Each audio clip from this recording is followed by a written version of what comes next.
मग ह्या लोकसंख्येची काही सोय रेल्वेने कधी बघितली आहे का? तर त्याचं स्पष्ट उत्तर नाही आहे. आम्ही हजार वेळा मागणी केली आहे की तुम्ही काही करा आणि दिवा टर्मिनेटिंग लोकल सुरू करा. एवढी लोकसंख्या वाढल्यानंतर काही रेल्वेच्या फेऱ्या वाढल्या का? तर त्याचंही उत्तर नाही आहे. उलटं AC लोकल सुरू केल्यामुळे ज्या साध्या लोकल आहेत त्यांच्या फेऱ्या कमीच झाल्या. त्याच्यात न जाता माझी आजही मागणी आहे की पहिली दिवा टर्मिनेटिंग लोकल सुरू करा. त्यामुळे जे प्रेशर आहे गर्दीचं बाहेर उभं राहण्याचं ते कमी होईल. कल्याण डोंबिवलीच्याही नागरिकांची सोय होईल आणि दिवा मुंब्रा कळवा येथील नागरिकांचीही सोय होईल. कारण का ठाणा टर्मिनेटिंग आहे, डोंबिवली टर्मिनेटिंग आहे, कल्याण तर जंक्शन आहे. त्याच्यामुळे सगळं त्याप्रमाणे. पण पुढे काही प्रगती झाली का रेल्वेच्या? तर रेल्वेने कुठलीही प्रगती केलेली नाही. त्यामुळे आता मी तुम्हाला साधं सांगतो. कळव्याला पूर्वी एक सोय होती की कळव्याचं जे वर्कशॉप आहे त्या वर्कशॉपमधनं 2-3 सकाळी लोकल सुटत असत. कळव्याचे नागरिक जीवावरती उदार होऊन उड्या मारून त्या गाड्यांमध्ये बसायचे. चुकीचं होतं, गैर होतं, पण तरी लोकांना बसायला जागा मिळायची. आता रेल्वे काय करतंय? तर रेल्वे लोकांना अडवण्यासाठी म्हणून भिंत उभारते. एक तर कळव्यात म्हणजे कळव्याला येणारी लोकल ही पूर्णपणाने भरलेली असते, म्हणजे मुंगी शिरायला जागा नसते. याच्यावरती काहीतरी विचार करायला हवा ना. जर वर्कशॉपमध्ये लोकल निघत असेल तर वर्कशॉपमध्ये लोकांना बसायची परवानगी त्या कळव्यामध्ये ना वर्कशॉप. तसंच जर दिवा टर्मिनेटिंग झाली तर दिव्याच्या लोकांची सोय होईल, मुंब्र्याच्या लोकांची सोय होईल आणि कळव्याच्याही लोकांची सोय होईल. याच्यावरती एवढे गंभीर अपघात होत असताना रेल्वेने विचार करणं गरजेचं आहे. स्टेशन दरम्यान एक वळण आहे आणि त्याच्यामुळे अंतर कमी होतं आणि एकमेकांना धक्का लागतो पॅसेंजरचा जेव्हा लोकल क्रॉस होतं. आता हे म्हणजे रेल्वेने ह्याच्यावरती उत्तर द्यायला हवं. ह्याच्यावरती आम्ही भाष्य करणं योग्य होणार नाही. जो पारसिक टनल आहे म्हणजे मुंब्रा पार केल्यानंतर कळव्याला जाताना जो बोगदा लागतो त्यातले 3 पोल अतिशय जवळ आहेत. आत्तापर्यंत त्या पोलला धडकून कमीत कमी 1000 लोक मेले असतील. अनेक वर्षांची मागणी की तो पोल तिथनं काढा तरी, तो पोल बाजूला घ्या तरी. पण रेल्वे ह्यांच्या कानावर गोष्टी उशिरा पडतात आणि पडतच नाहीत, आणि पडल्या तरी त्याचा काय फायदा होतो.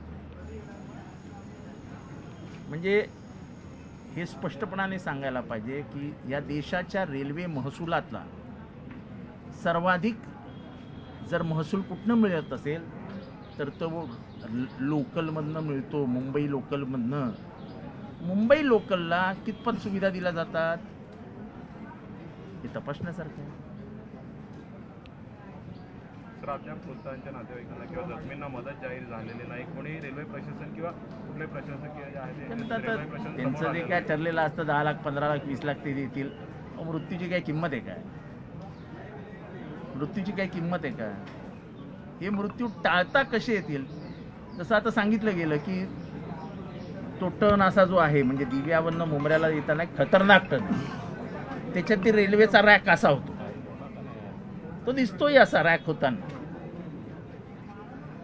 हे सगळी उत्तर रेल्वेने द्यायला हवी ना. AC लोकल वाढवल्यावर त्याच्यामुळे हा परिणाम आमचं हे बघा की सुरुवातीला म्हणत होतात की AC लोकल नको, 9ची नको, सकाळची 8ची नको. नाही, AC लोकल वाढवल्या त्याच्या, पण तुम्ही सर्वसामान्यांच्या लोकल वाढवल्या का? त्या कमी झाल्या ना AC लोकलला वाढल्यामुळे. अच्छा, ज्याच्या खिशाला परवडतो तो ACने प्रवास करू शकतो, ज्याच्या खिशाला परवडत नाही त्याचं काय? आणि न परवडणाऱ्यांची संख्या ही मुंबईमध्ये अधिक आहे. AC लोकल रद्द करा ही मागणी आता कदाचित लोकांना आवडेल ना आवडेल प्रश्न तो नाही. प्रश्न हा आहे की ज्यांना परवडत नाही ते मरत आहेत. दारावर लटकणाऱ्यांची संख्या ज्या दिवशी कमी होईल त्या दिवशी रेल्वेचं यश आहे. ऑटोमॅटिक बंद दरवाजे आमचं नियोजन आहे असं रेल्वेमध्ये. कधी अजून किती मृत्यूची वाट बघायची? आणि ऑटोमॅटिक बंद दरवाजे हे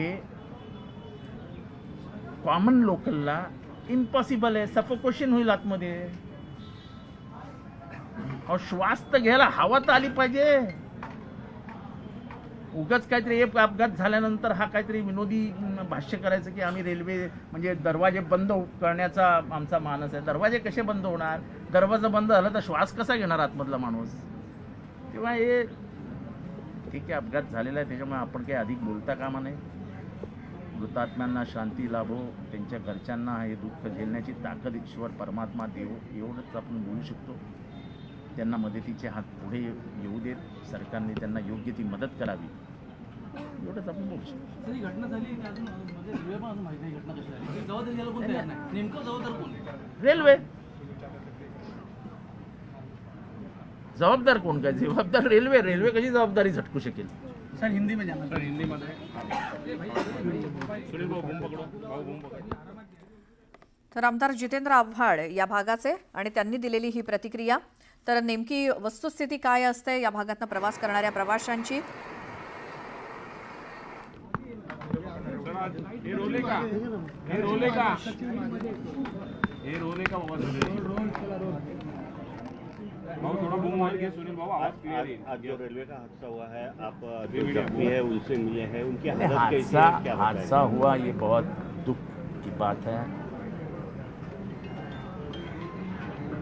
कितनी जाने की गई है ये अभी तक रेलवे ने घोषित नहीं किया है, लेकिन जाने जरूर है. और ये घटना कैसे घटी, ये अपघात कैसे हुआ है, इसकी जानकारी संभ्रमित है. कोई स्पष्टता इसके बारे में नहीं हो रही है, क्योंकि जिस जगह पे ये अपघात हुआ है लोग गिरे हुए नज़र आ रहे हैं. वो कैसे गिरे इसके बारे में रेलवे ना तो कोई जानकारी दे रही है, और इसके ऊपर हमारा भाष्य करना कोई योग्य नहीं है. यहाँ पे जो हादसा हुआ था वहाँ पे कहा जा रहा है कि एक साथ 2 ट्रेन जा रही थी, उसकी वजह से जो ऐसा है कि ऐसा मेरे जैसे आदमी ने ऐसे बारे में बयान देना ये गलत हो जाएगा. रेलवे ने इस पर स्पष्टता करनी चाहिए कि ये कैसा हो, क्योंकि अगर ऐसा अपघात होता है तो इसके बाद भी हो सकता है. 2 ट्रेनें तो हमेशा उधर से आती जाती रहेगी, ये कोई आज का पहला दिन नहीं है. अगर ऐसा अपघात हुआ है तो फिर इस बारे में रेलवे ने सुस्पष्टता करनी. 2-3 लोग वहाँ गिरे थे, 1-2 लोग यहाँ गिरे थे. लेडीज भी गिरी थी, वो यहाँ पे हुए थे कानों. फिर उठा के लेडीज तो बच गए, हल्का चोट लगा, सर पे लगा है, और 2-1 लोग को हाथ में लग गया है, ऐसे लगा. जैसे आपने देखा उन लोगों को कोई मतलब सीरियस था उसमें, कुछ लग रहा था? नहीं, 4 लोग, 3 या 4 लोग शायद जगह पे तुरंत ताबड़तोड़ खत्म हो गए. 2 लोग का भाई कानो 2 लोग थे, जो 2 लोग थे वो लोग को हम लोग यहाँ पटरी से उठाए, उस पर पटरी पे किए. इसके बाद तुरंत जीआरपीएफ वाले आए, उसको लेके आए, सब सामान उस पर लेके ऊपर से लेके आके ले जाके कलवा नाका सिपके. फास्ट लोकल आणि एक्सप्रेस शेजारून गेल्यानंतर जे लटकलेले प्रवासी होते त्यांचे हात सुटून ही दुर्घटना घडलेली आहे. साधारणपणे किती वाजता घटना घडलेली आहे साहेब, त्याबद्दल काय माहिती मिळाली? 9:15 दरम्यान घडलेली घटना आहे. 9:15 आणि 8 लोकांना याच्यातून ट्रॅकवर पडलं. छत्रपती शिवाजी हॉस्पिटल जे आहे ते पाठवलेलं आहे. दीवा के बाद जो झड़प होती है, कसारा गाड़ी था, झड़प होती है, उसके अंदर ये हुआ है. तो ये जो टर्निंग है, आप जब दरवाजे पे लटकते हो तो टर्निंग है, इतना रश रहता है, तो उसमें जरा सा भी धक्का किसी का लगता है तो आदमी गिरता है.